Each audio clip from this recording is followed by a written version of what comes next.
presentation pulled up there.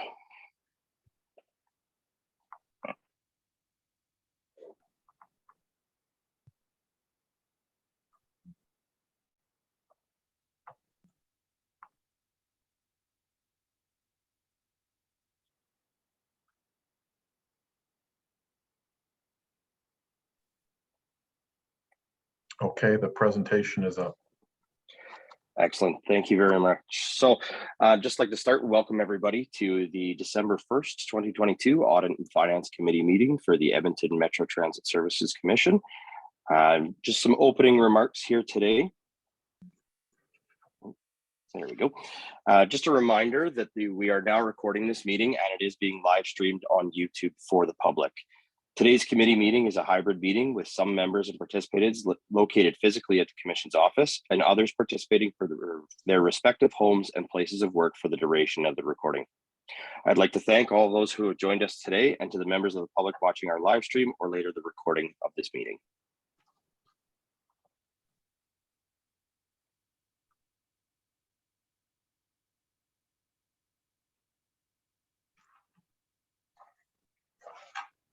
We get that slide advanced, or if it hasn't on my end. There we go. Excellent. So on behalf of the Audit and Finance Committee, we would like to acknowledge the traditional land on which we are gathered is Treaty 6 land. We would like to thank the diverse Indigenous peoples whose ancestors' footsteps have marked this territory for centuries, such as the Cree, Dene, Saulteaux, Nakota Sioux, and Blackfoot peoples. We also acknowledge this as the Métis homeland and the home of the largest concentration of Inuit south of the 60th parallel. It is a welcoming place for all peoples who come from around the world to share the Edmonton metropolitan region as a home.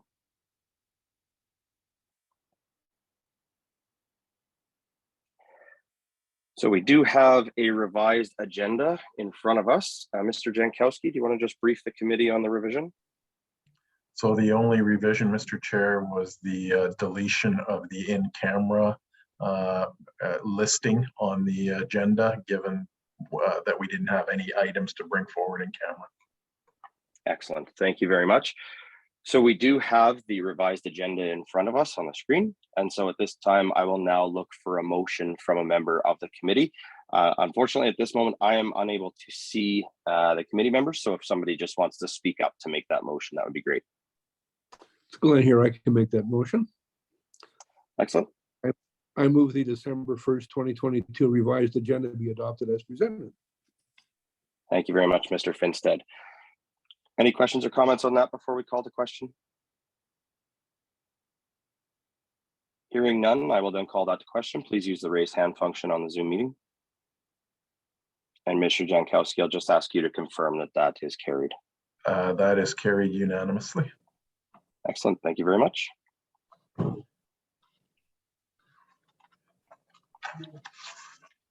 So moving on, the only item that we have on our agenda today is our 2022 year-end audit plan and schedule. We do have our accountant here with us today, I believe, and so I will turn it over to Mr. Jankowski and Ms. J. Smith to give us an introduction and to the accountants to walk us through the audit plan. Lori, it's all yours. Thank you, Paul. It's pretty good. We have continuity this year. So last year, if you recall, we had an open procurement to get our auditor. So we awarded a 2-year contract to Metrics Group. And so last year they completed our 2021 audit. You've already met them, which is really good. And so this year now they're back. It's, December 1st already. And so they're getting geared up now to start our 2022 year-end audit. Even though you met them last year, I will remind you that the engagement team includes Jeff Alliston. He's our engagement partner. Danny Ahn, who's also on our call today. He's a senior manager. And Claire McCourt, she's a senior accountant. She was an articling student last year, is a successful candidate now. She's a full CPA this year, and she will be joining the team again this year. So there's something to be said about continuity. They know us. And so we're really looking forward to the second year of the audit. Jeff and Danny are here. I think Jeff is going to do the presentation to walk us through the year-end, the audit plan and the schedule. And so then I'll turn it over to Jeff so he can walk you through. That sounds good. Thanks, Lori, for the introduction. Assuming I'll do share screen. Does that work? Is that the plan? I hope. Yep, that's good, Jeff. Okay. Hope everybody can see that okay. All right. So yeah, my name is Jeff Allison. I'm a partner with Metrics Group, so the partner responsible for our services to the commission. So I'll walk you through our December 31 audit plan approach that we'll be taking. So our table of contents for our report, you'll notice my name on the left-hand side there. If you ever need to email me, contact me, our information is there. So if anything ever came up that way, feel free to use those. I'll go over a bit of a summary, responsibilities, talk about the timing, and then we'll go over some appendixes, probably talk about some new CAS standards coming into effect for this year's engagement. So in brief here, the executive summary, the purpose of this report is really just to indicate clear two-way communication between ourselves as the auditors and yourselves as the board members. Services that we'll be providing to the commission. We'll be performing an audit of the financial statements. We'll prepare those. We'll also prepare your FIR as well, and perform a compliance over your LAP, local authority pension plan there. Our materiality, so just a summary, we set that at 3% of operating expenses, which I'll talk about a bit later. When it comes to our audit approach, so we use primarily a substantive approach in performing the audit of the engagement. So because there are minimal transactions throughout the year, in a sense, we can deem that as a quality approach in order to reduce our risk level to an acceptably low level. Our audit fees are here in summary as well, which are in agreement on our proposal that was awarded last year.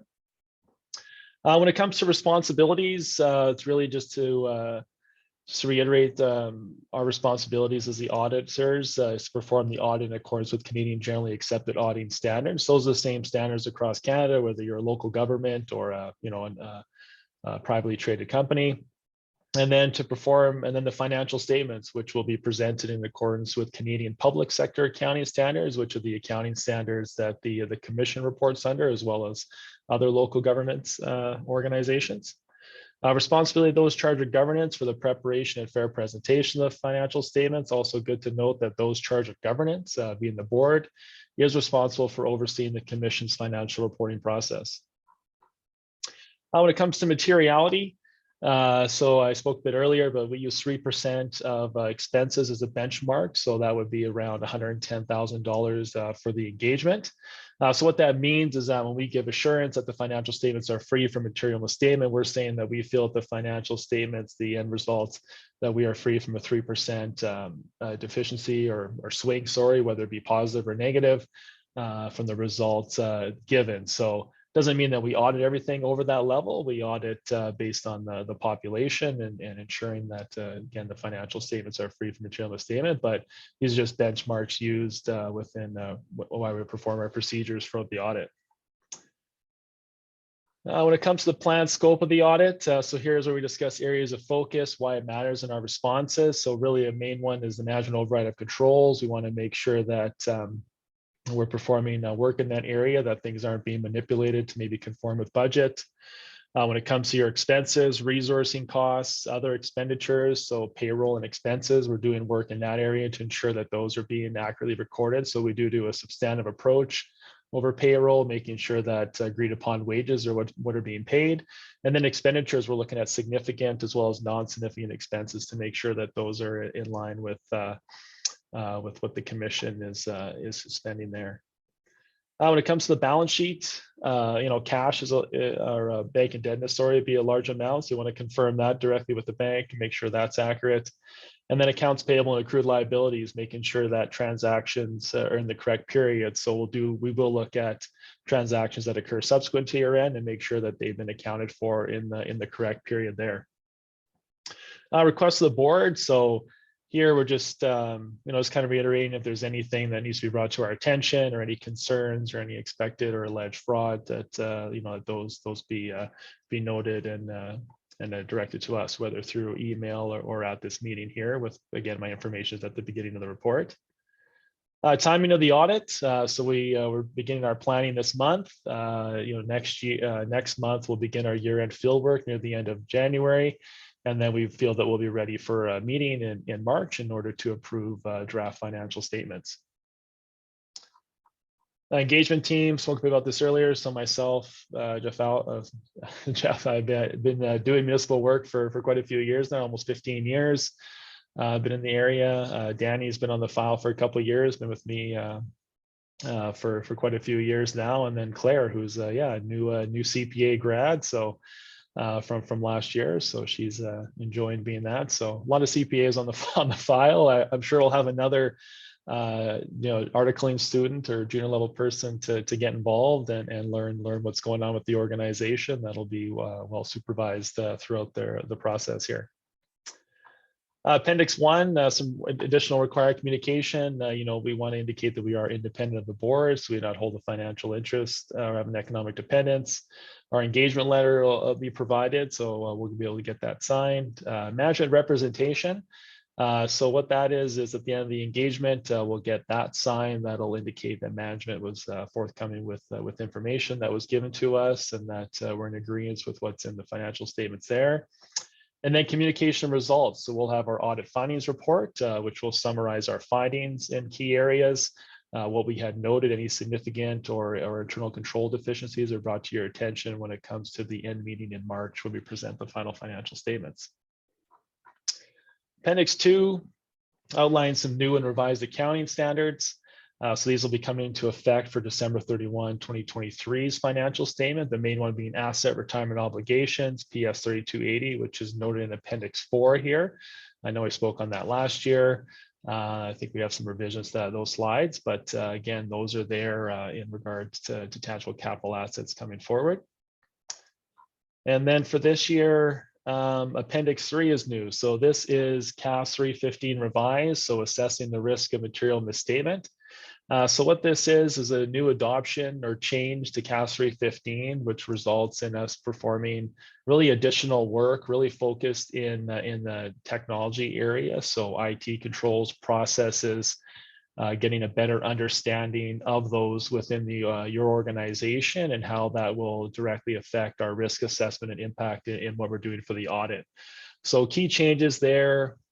And the audit impact is really understanding the control activities. So there will be a lot more inquiry questions and work here for Lori, unfortunately. But with new standards comes more work. So we'll be performing those with her and updating our responses to that area.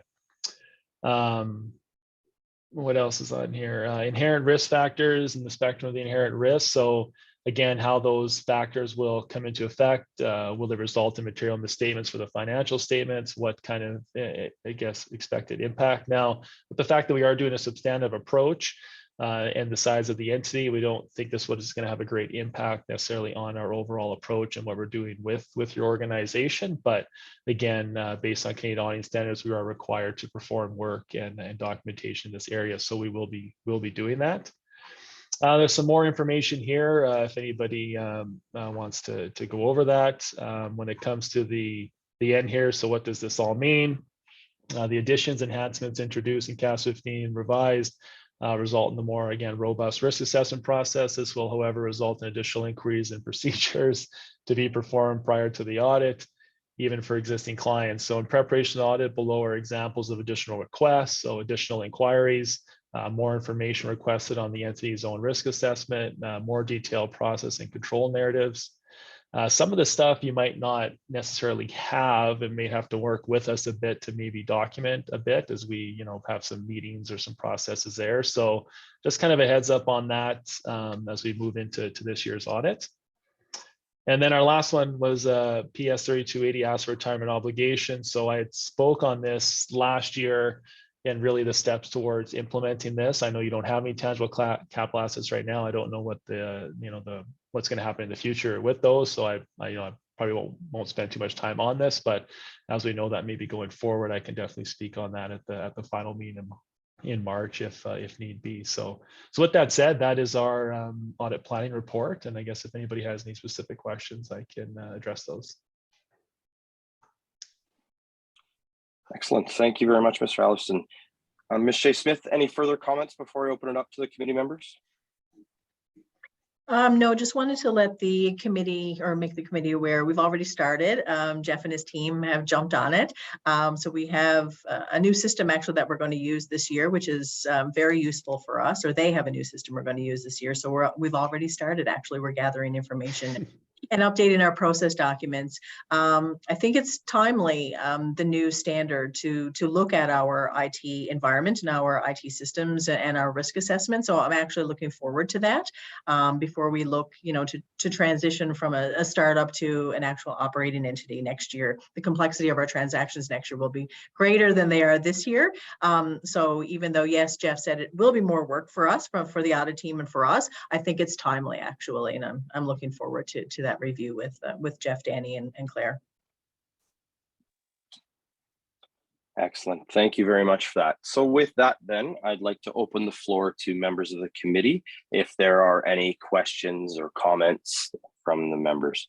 And again, unfortunately, I'm unable to see the participants right now. So either we can speak up or maybe Mr. Jankowski, if you can manage if there are questions, if you see hands raised. Thank you. So I see Councillor Houston has a question. Okay, good. Yeah, thank you very much, Jeff, for the presentation. It's a pretty standard audit information. It looks like you have some new policies and stuff that you got to adhere to. Quick question: one of the things that we normally are required as elected officials is signing off on the audit.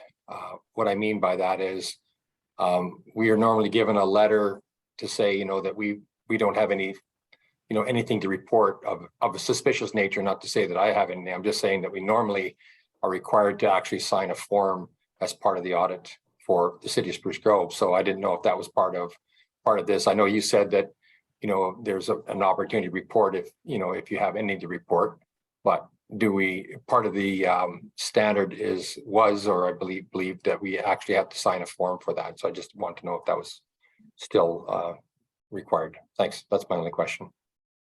I don't specifically have a form for that, more just the communication between this presentation and then is our, I guess, our work towards that. And then at the end, at the audit findings meeting, we then have a representation letter, which then talks about more in line of that too, that gets signed by management, and then obviously acknowledgement of that at the meeting. And then we do meetings with the board chair directly in relation to that, but not a formal request letter that goes out to every councillor. No.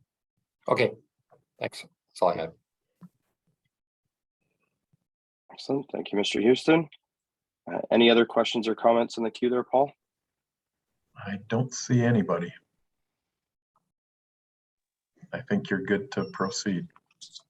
Okay, thank you. I do just have one to Mr. Alliston. Now, we have the member municipalities, and as you mentioned, there's still a process in regards to assets and capital and how that's all going to roll out. At this point in time in the iteration of the commission that we're seeing today, is there any requirement for any information from the individual members' financial statements to be included in the commissions?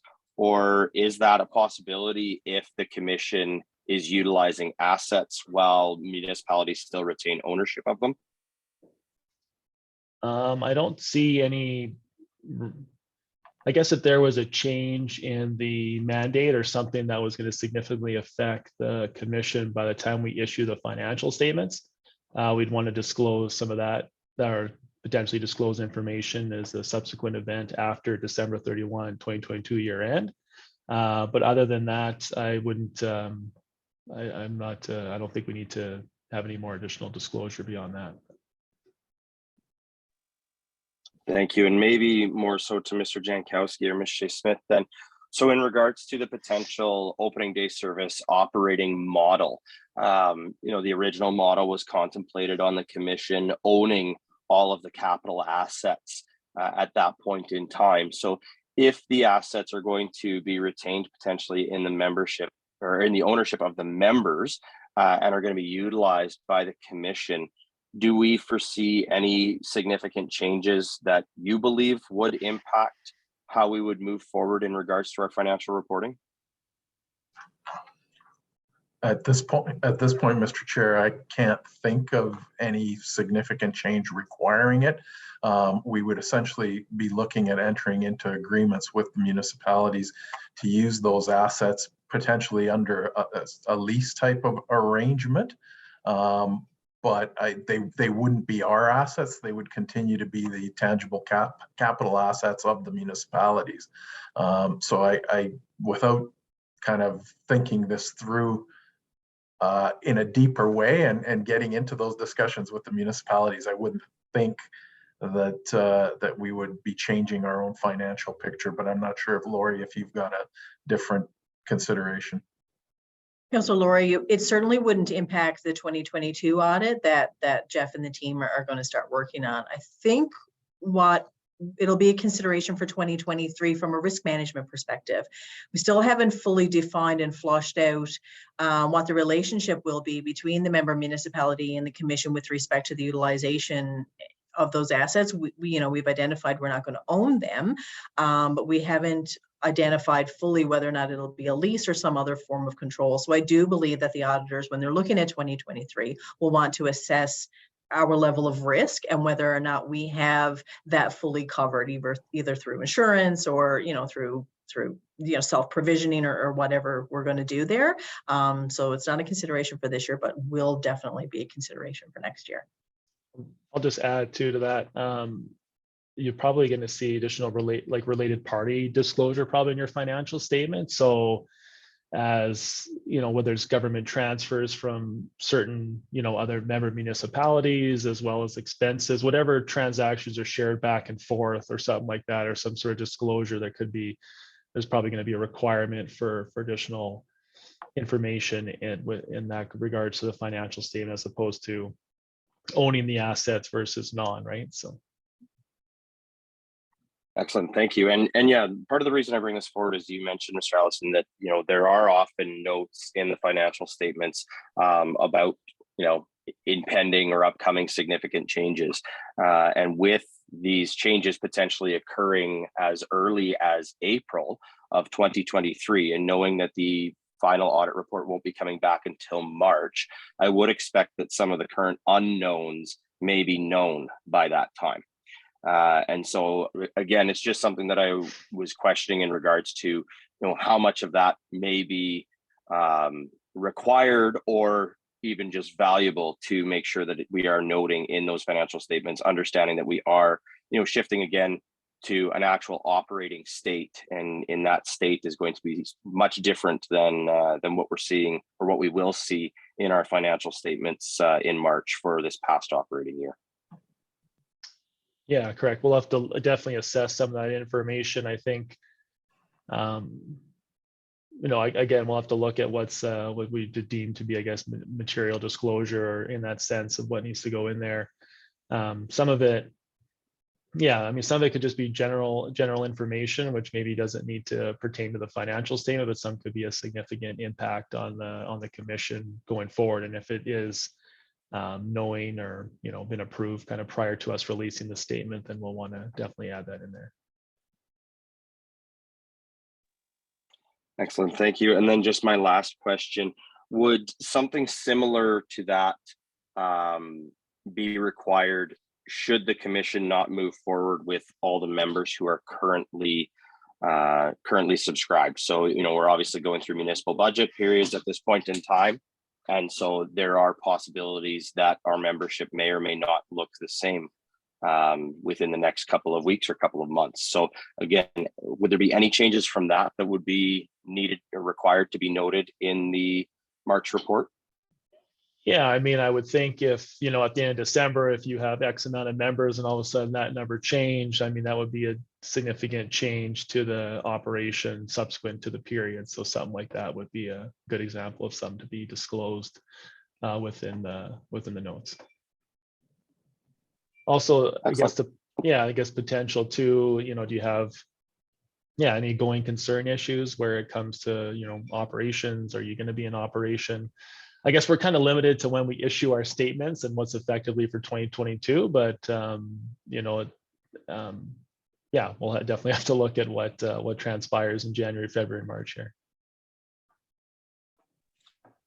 Excellent. Thank you very much for that. And so I think that concludes the questions that I had.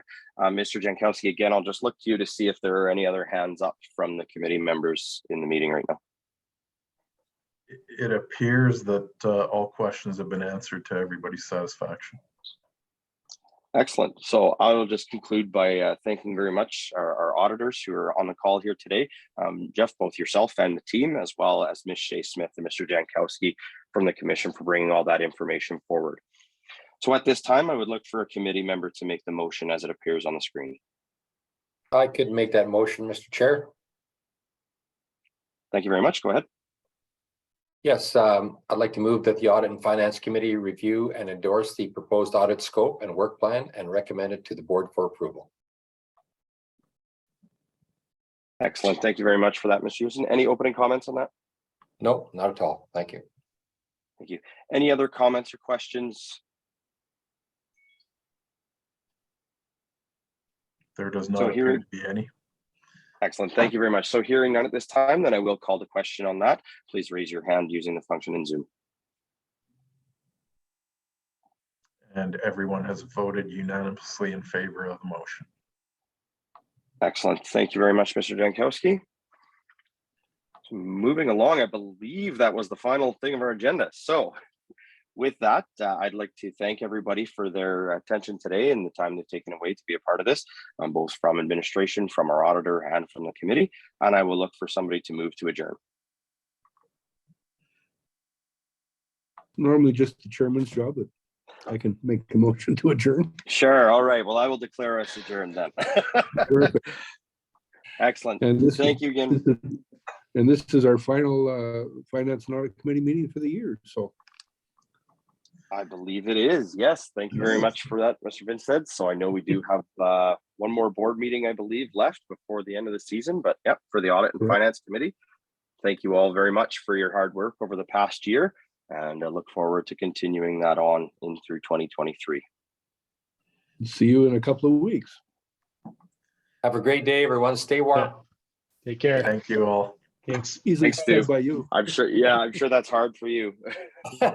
Thanks.